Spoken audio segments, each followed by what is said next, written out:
Hi friends, is sorry cinema bus அப்டேட்டில் அடுத்தது ஒரு தேரி மாசான ஒரு அப்டேட்டோட வந்திருக்குங்க.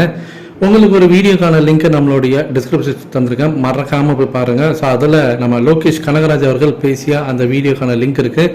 சமீபத்தில் ஒரு அவார்ட் ஃபங்க்ஷன் நடந்திருக்கு. அங்கே லோகேஷ் கனகராஜ் அவர்கிட்ட வந்து கேட்குறாங்க, கூலி படத்தோடைய அப்டேட் தர முடியுமா சார் அப்படின்னு சொல்லிட்டு கேட்குறாங்க. அப்போ அவர் வந்து சொல்கிறாரு, இது வரைக்கும் நம்ம பார்த்திராத ரஜினி சாரை இந்த படத்தில் காட்டுறதுக்கான ஒரு முயற்சி தான் இந்த படம் கூலி. அதில் கிட்டத்தட்ட நாங்கள் சக்ஸஸ் அடைஞ்சிருக்கோம் நாங்கள் நினைக்கிறோம். ஸோ அதை நீங்கள் பார்த்துட்டு தான் சொல்லணும் அப்படின்ற மாதிரி சொல்லும் போது அங்கே பயங்கரமான ஒரு கரகோஷம் அந்த இடத்துல. அடுத்தது இந்த படம் வந்து கூலி படம் ரஜினி சாரோட படமா இருக்குமா இல்லை லோகேஷ் கனகராஜோட படமா இருக்குமா அப்படின்னு சொல்லி கேட்கும்போது, இது 100க்கு 100 என்னுடைய படமாக தான் இருக்கும், அந்த கேரண்டி வந்து நான் வந்து எடுத்துக்கிறேன் அப்படின்ற மாதிரி அவர் சொல்லிருக்காரு. ஸோ அடுத்து இந்த கதை என்ன அப்படின்னு சொல்லி கேட்கும்போது, அதான் சோஷியல் மீடியாலாம் ஆளுக்கு ஒரு கதை சொல்றாங்களா, அதில் நீங்கள் ஒன்று எடுத்துங்க, இல்லை நான் வேற தனியாக ஒன்று சொல்லணுமா அப்படின்னு சொல்லிட்டு அவர் சிரிச்சுக்கிட்டு அங்கேருந்து அவர் கிளம்பிட்டாரு. அந்த வீடியோ ரொம்ப பயங்கரமாக வைரலாக போயிருக்குங்க.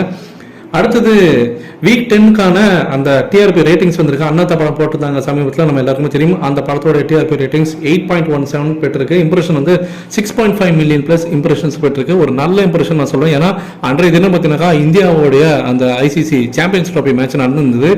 அந்த சாம்பியன்ஸ் டிராஃபி மேட்சை தாண்டி ரஜினி சாரோட படம் பர்ஃபார்ம் பண்ணியிருக்கு அப்படின்னு சொல்லணும். இன்று சிஎஸ்கே மேட்ச் நடந்திருக்கு ஐபிஎல்ல. இன்று சந்திரமுகி இப்போ ஓடி இருக்கு சன் டிவியில். இதுவும் கண்டிப்பாக ஒரு சூப்பரான ஒரு டிஆர்பி ரேட்டு தான் பெறும் அப்படின்றத நான் அடிச்சு இந்த இடத்துல சொல்லுவேன். இதை தாண்டி அடுத்தது ஒரு குட்டி அப்டேட்.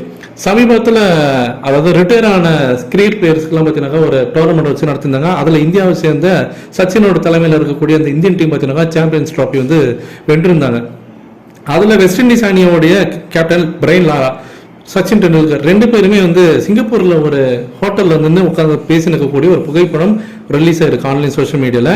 அந்த ஹோட்டலில் பின்னணியில் பேக்ரவுண்டில் பார்த்தீங்கன்னா ஃபுல் அண்ட் ஃபுல் ரஜினி சாரோட இமேஜஸ் தான் இருக்குது. அந்த ஹோட்டலோடைய அட்ரஸ்லாம் பார்த்தீங்கன்னா இப்போ எல்லாருமே ஆன்லைனில் சோஷியல் மீடியாவில் தேட ஆரம்பிச்சிட்டாங்க, ஃபேன்ஸ் எல்லாருமே. அது எங்கே இருக்குது அப்படின்னு சொல்லிட்டு பார்க்கும்போது லாவெண்டர் ஸ்ட்ரீட் சிங்கப்பூர் அப்படின்ற மாதிரி காட்டுது கூகுளில் பார்க்கும்போது. அந்த ரெஸ்டாரண்ட்டில் தான் சச்சின் டெண்டுல்கரும் பிரைன் லாராவும் உட்காந்து பேசினக்கூடிய இந்த புகைப்படம் இடம்பெற்றிருக்கு. பின்னாடி ரஜினி சாரோடைய அந்த ஃபோட்டோஸ் கபாலியில் ஆரம்பித்து தளபதி, அதனோட அண்ணாமலை, பாஷா அப்படின்னு சொல்லிட்டு இருக்குது. இந்த புகைப்படம் ஆன்லைன் சோஷியல் மீடியாவில் இப்போ வைரலாக இருக்குது ஃப்ரெண்ட்ஸ்.